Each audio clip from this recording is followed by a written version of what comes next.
नमस्कार शेतकरी मित्रांनो, मी आपला शेतकरी मित्र किशोर बुडे. शेतात निंदणीचे काम सुरू आहे.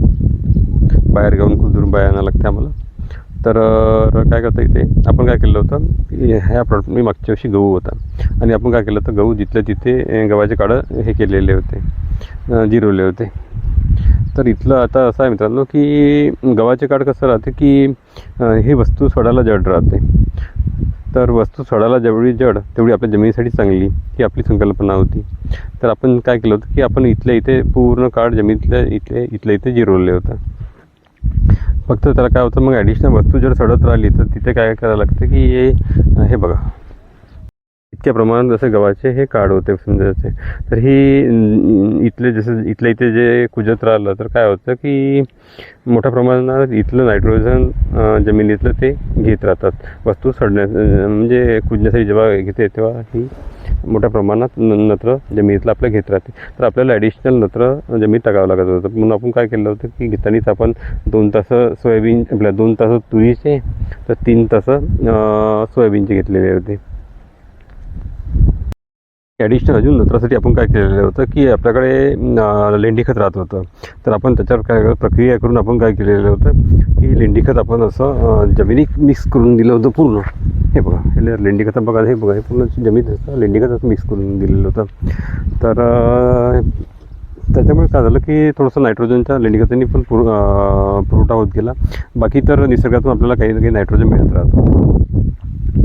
तर याच्यामुळे काय झालं की कार्बन नत्र गुणोत्तर जे आहे ते व्यवस्थित राहिलं आपलं, आणि जे पीक आहे ते सुंदर राहिलं. नाही तर हे पीक जळालं असतं काही ना काही प्रमाणात गव्हाच्या काढामुळे. तर या हिशोबाने आपण केलेलं होतं. आणि काय होतं की आपण जेव्हा आपले स्प्रिंकलर चालू होतात तेव्हा आपण इथं काय केलं की आपल्याकडे ज्या निविष्ठा बनलेल्या होत्या, जीवामृत बनलं होतं, गोकृपामृत बनलं होतं, बायोरिज बनलेलं होतं, तर आपण हे जमिनीत सोडत गेलो. तर त्याच्यामुळे आपल्या याच्यावर हा दुष्परिणाम झालेला नाही, गव्हाच्या काडं जे सडत राहिलं त्याच्यामुळे. पण एक चांगली गोष्ट एक होत गेली जी मी तुम्हाला निदर्शनात आणून देतो. तर आता जसं निंदन चालू आहे, तर ह्या बायांचं म्हणणं असं पडलं की तुमच्या जमिनीत आम्हाला काम करायला आवडते बा. का बरं?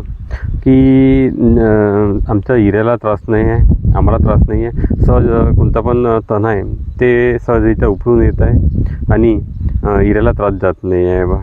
तर जमीन नरम पडली आहे बा तुमची, तर आम्हाला इथे पाय ठेवायला पण बरं वाटत आहे आणि काम करायला पण बरं वाटत आहे, असं बायांचं म्हणणं पडलं समजायचं. तर हे एक फीडबॅक बायांनी मला जस्ट आता दिला आणि ते तुम्हाला मी पोचवून दिलं आहे मित्र.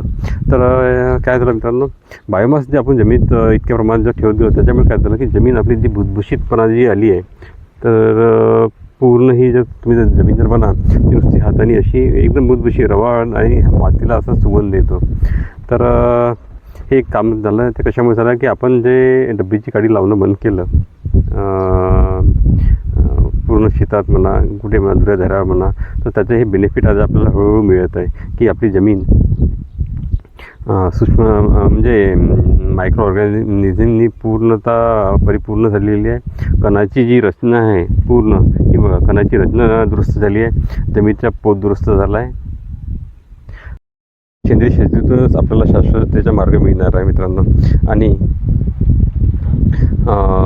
हे बघा मित्रांनो, इतक्या प्रमाणात मी सांगितलं की जमीन अशी हाताने उकरत आहे, तर सॉफ्ट राहिली मित्रांनो, आणि जमिनीतून असा खूप सारा मस्त असा सुगंध येतो. तर हे फक्त सेंद्रिय शेतीतून होतं मित्रांनो. तर तुम्ही पण का हवे ना मित्रांनो, सेंद्रिय शेतीची काळजी करा आणि हळूहळू शाश्वत शेतीकडे वाटचाल करा. त्याचा जो मार्ग आहे तो इथूनच निघणार आहे आपल्याला मित्रांनो. सेंद्रिय शेती करा आणि शाश्वत शेतीकडे हळूहळू वाटचाल करा मित्रांनो. व्हिडिओ जर बरा वाटला असेल लाईक करा, शेअर करा. धन्यवाद मित्रांनो.